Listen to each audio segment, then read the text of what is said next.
European Union leaders have agreed to embargo most Russian oil imports. The embargo covers Russian oil transported by sea, but allows a temporary exemption for imports delivered by pipeline, a move that was critical in order to get landlocked Hungary on board for the decision. According to the one EU official, the embargo will cut around 90% of oil imports from Russia to the EU by the end of the year. Zelensky had urged the EU to approve the oil embargo and end all internal disputes as they provide incentives for Russia to carry on.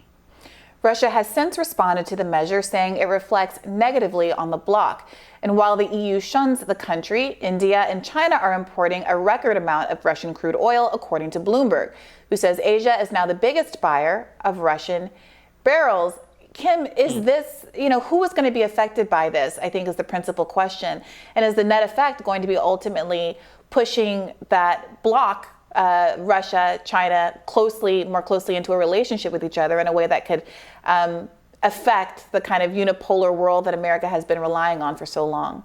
Yeah, absolutely. I mean, Russia is now turning from the West and being shoved out, really, from the West, and now making much closer ties to China in particular. They've issued statements saying that they are very intertwined with one another and they've got each other's back. I mean, the statements that they put out there are very strong in this sort of reminds me of the UK-US alliance is what they're sort of building with one another. So that's certainly happening. And we're seeing China and India step up and say, all right, you need purchasing of your oil because Europe isn't doing it anymore. So we're going to do it. I can't imagine that China and India necessarily need any more oil from Russia than they needed a few months ago. But for whatever reason, they're buying more and more of it. But I think the people that are going to be affected by this the most are going to be poor Europeans.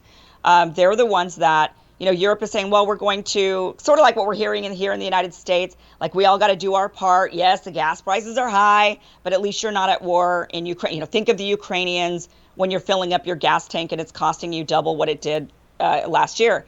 So I think, and that hurts people, poor people in particular. So I think Europe is going to have that same sort of thing. And it'll be interesting to see how Europeans react to it. I know France has been particularly hesitant about all of this, trying to work things out, trying to end the war, trying to negotiate, discussing with Russia. Macron's been called a Putin puppet over and over and over again. And it's because France, the Yellow Vest movement was about gas prices, or it was about a gas tax. And France has been having the French love to protest anyway, and then you just give them more reasons to. And when winter hits and people are cold and gas prices are high, I don't know how well this is going to work for Europe. So I think they're trying to, they do these sorts of posturing things, but I don't know how long they're actually going to hold to this. Yeah, while you were talking, I just looked it up really quickly to see where China gets its oil. It's the world's #1 oil importer, according to a report by CIPA. And now, 2015 to 2019, its #1 is Russia. Secondarily, it was Saudi Arabia, then Angola and Iraq. Back in 2010, 2014, Saudi Arabia was the #1 importer, followed by Angola and Iran. So obviously these shifts have been happening, and it seems likely that we're going to see Russia in that top-seated position for a long time. And I wonder what the effects of that is going to be on some of these other relationships with countries in the Middle East that are now also taking a hit because of these kinds of embargoes. Yeah, well, they seem to be trying to make friends, right, with Russia more and kind of turning their back on the U.S. and the West a little bit. I mean, they're kind of ignoring some phone calls and ignoring some pleas. And right. So it's kind of, it's interesting to see. And that's also, this is actually some interesting polling that we have here. According to a global poll by the Alliance of Democracies, while Western liberal democracies hold mostly negative views of Russia, positive views of Moscow have remained in China, Indonesia, Egypt, Vietnam, Algeria, Morocco, Pakistan, and Saudi Arabia. So this comes as the Washington Post reports Russia's winning battle in eastern Ukraine. The Russian foreign minister said, quote, "Our objective is to push the Ukrainian army and the battalions out of the Donetsk and Luhansk regions."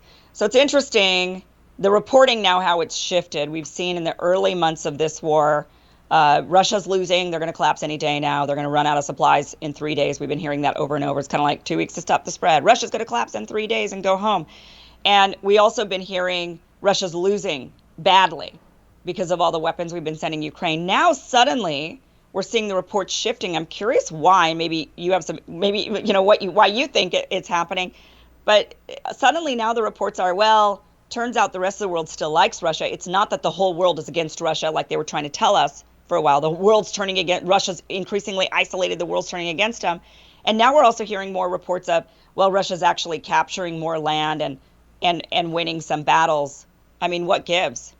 Yeah, I mean, I spoke to Jeffrey Sachs recently on Monday for an episode of my podcast, and he was basically making this point that there has been some misrepresentation and kind of a short-sightedness about how successful Ukraine has been in holding off Russia, inflated reports there that seem to be doing a little other than to justify the American war machine continuing to send arms to the country. And there's a real kind of naivete about how this conflict is going to end, as though Ukraine in any context is going to be able to overpower a nuclear power like Russia if push came to shove.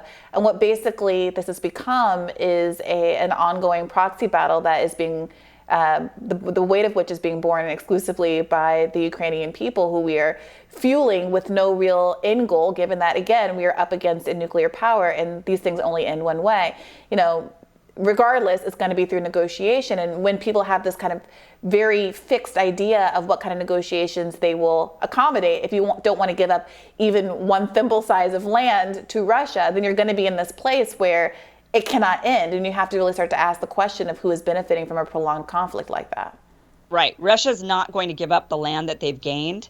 And they've gained quite a bit of land now in Ukraine. So, having this sort of hardline position of, we won't negotiate and actually going in reverse and saying we want all the land back, including all the land that was annexed in 2014. An extremely hardline position. When you're losing land, I don't think you could take that position. If you were gaining land and you were winning and you were gaining land back, I think then you could say, hey, we're not backing down until we get all of the land back. But as you're losing land, it's kind of a weird position to take. And it does seem to just be fueling the military-industrial complex that is making a ton of money off of this, gladly, ever since Afghanistan was shut down. They're Right. itching for, where else can we send our weapons?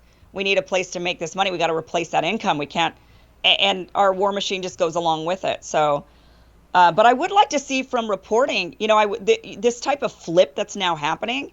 This is what's causing the American people to not trust news media. And it's because they lie to us and they continue to lie to us. And then suddenly they have to turn around and say, oh, well, actually, things aren't really, the way we were reporting on it. Just give us the truth in reporting, whether we like it or not. We deserve the truth. We can handle the truth. Yeah, no, instead we just get disinformation czars. Right. Well, Propagandas. Exactly. Well, tomorrow on Rising, author Peter Langman joins us to discuss the psychology and warning signs of mass shooters. Yeah, be sure to like, share, and subscribe so you never miss any content. And for those of you who like to listen while on the go, we're now available anywhere you listen to podcasts. So be sure to check that out. Thanks, guys, for watching. We will see you guys tomorrow. Bye-bye. Bye-bye.